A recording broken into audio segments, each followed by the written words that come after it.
Welcome to another edition of JAX TV from the JAX 2015 in Mainz. With me is David Barnes.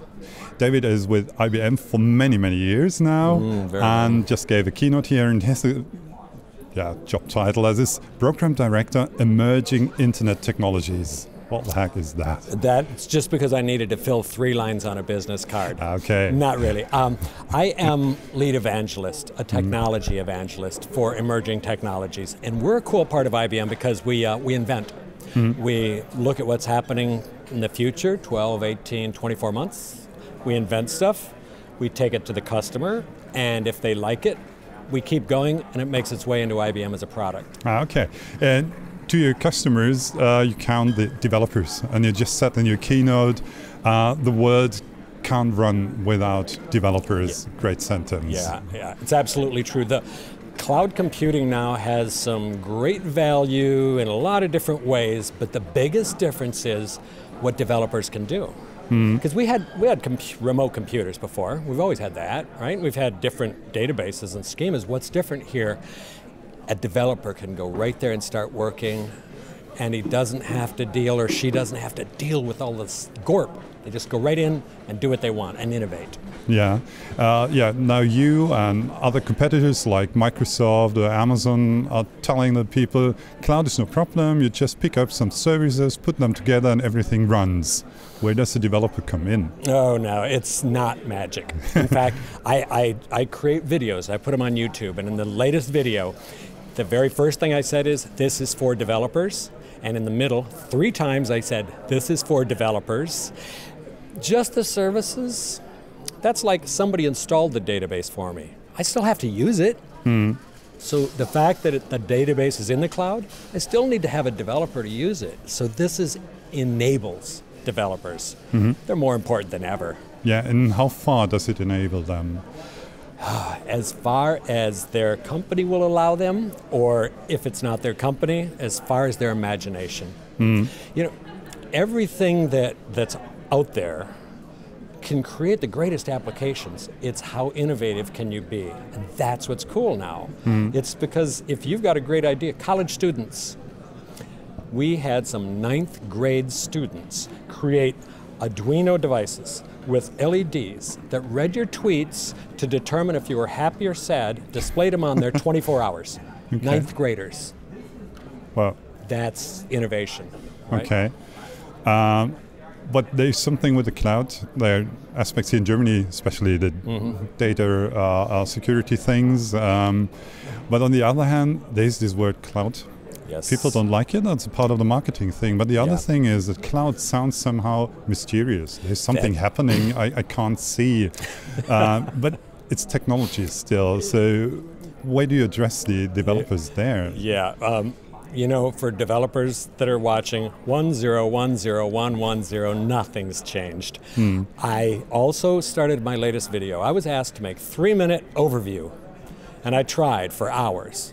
And it made it sound like magic, and it's not magic. And so I stopped, and I brought up the command line and made a video to say this isn't magic.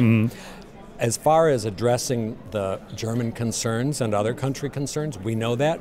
So we're making a cloud implementation that can go inside their data center, inside their walls that they control. So we realize not everybody's ready to put stuff out on the cloud, so in their cloud, and we know that's essential. Okay, you just said command line. Cloud and command line, how does that work together? You know, that's so many people think that there's just this graphical user interface and that you click, and as a developer, and the developers I work with, 80% of their interaction with the cloud is in the command line. The graphical user interface makes it easy for someone to see how to get started, but the things that are underneath there, command line's the most powerful developer tool there is. If I want to be fast, I bring up the command line. Well, they can use the command line, go right into Bluemix or any cloud. So they still log in, they still use their credentials, but they use the command line. It's just faster. For years, we've had beautiful developer tools that are going to make developers faster. They're still using the command line, aren't they? Yeah. That's what makes them faster. Okay, so they can use, can work in the usual way, the way they are used. too. And but the other thing is now the cloud. To me, it looks that the cloud now gives developers the ability to connect many services they couldn't connect before. Yes. But what does that do to the mindset of a developer when he now can use things he didn't thought of before? Is that a kind of threshold too? I think that is. I'm starting to call it a platform for innovation because, as I said, we've run remotely before and we've run on things, but the difference is that now I built a cool little app. And one of my guys did this, and it was a chat application that I showed you, and I was working out on the bench, lifting weights, and I thought, wow, what if we could hook it into my friend Brian's app that made the little ball spin, that uses Internet of Things. I sent Ryan, he's here, I sent him a note on Sunday from the health club. What do you think about this? Monday morning, he was done. He said it took him a half an hour. Okay. I had an idea because I saw this thing up there. Maybe this would work. He made it work like that. My imagination is not as great as the imagination of the people here. So now it's like, okay, the roadblocks, they're out of the way. Okay. Not all of them, but now go out there and be innovative. And I think it will separate successful individuals, developers, and companies. That innovation is what's really going to separate them. Okay. Innovation is one part. You can't order people to be innovative. Right. Give them the opportunity, maybe. But on the other hand, to me, it always looks like two extremes when you look at it. Because on the one hand, you have the cloud. So it's vast, it's big, it's powerful. You can't really imagine what it is. And on the other side, there are small services. They're even getting smaller with microservice concepts. Right. So really two completely extreme concepts you have to work with now. What is the emerging thing in that?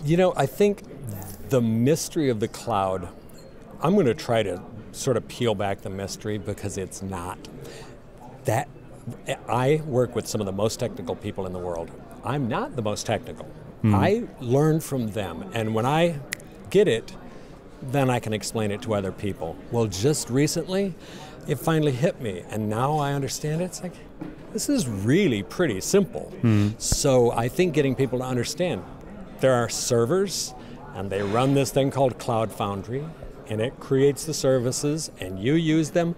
It's really very basic. Now, are there going to be too many? I believe that the economy, the API economy, is going to change everything. You said I've been around for a while. I have a video of when I was introducing the World Wide Web and the Internet to TV reporters. Wow. This is on the web. If you search on Internet Pie in the Sky, and this reporter, she said, so this Internet, it's not just some pie in the sky thing. There's real value. And I said, someday companies will buy and sell products on the Internet. Now I say, those companies will do it through their API, a service. I invent something, I create it, I put it out there, and a developer uses it. An API economy, think of this. Let's say in Munich, there's going to be an Oktoberfest, and I was just told I get to bring my food trailer there. Terrific. But where do I stock stuff? How do I get stock there? I need to call sales reps and manage. No, I go out to a brewery's website, and I use in my application that says, when I hit this order, bring me this beer. We just created a business relationship. I'm buying your product. I never called a salesperson. That will happen and is happening. Okay. Auto parts manufacturer. Yeah. I buy your. So for a developer, you get a great idea, put it out there for sale. You don't hire marketing. Offer you don't an make API for. Offer up your API for a price, and that I think that will be the economy that developers will live in and sell their work in. Both by it's exciting. That's another great element of the cloud. Okay. Yeah. And when we started, you said that things you're thinking about in your programming group, they will eventually come to the IBM portfolio. But how does cloud computing now changes IBM as a company? I mean, it's about more than 100 years old now. Yes. To some, it sounds a bit, they have the mainframe thing, and it's a bit old-fashioned. Yeah, now you come up and say, hey, we have the cloud. So here's a 105-year-old computer company that has outlasted every competitor we've ever had. Every change in computing throughout history, our competitors have gone away. Not a one is still there. We are changing now, and we know. We are changing in a big way. We used to sell, I would sell you a copy of something, and every month you would give me X thousands of dollars. And I knew what would come next month. But now, you may use something, but then you may stop and hit delete. Yeah. Oh, it changes everything. How do I sell things? I had IBM sales reps call on you, but now you can self-serve. Changes everything. It's exciting, but it is a big change. The best part for us is that we have all of this great technology, and we take out the pieces that people want and sell them in pieces. Because customers often said, I don't want that whole thing, I want that little thing. IBM, you only sell me big things, I only want this part. And that's what we're doing right now. This has moved more quickly than anything else because IBMers are excited, not just IBMers, developers. Developers made this all happen. Yeah. Marketing people did not make this happen. Developers made this happen because they jumped on and they made it better, and the developer community is just incredible there. They made it happen, which means they're going to like using it. But it is a big change. Okay. But it's cool. I get to watch it. I've been through some ups and downs in IBM. Get to watch another one. It's fun. Okay, so you see, developers do not run the world, but without them, yeah, you cannot run the world. That's really amazing. I think they have more influence than most people like to think. There are executives that think they're in charge, and the developers nod their heads and then go back and do what's right. Okay, thank you Hey, it's my being pleasure. with us. Yeah, Thank you. and yeah, take the chance and innovate.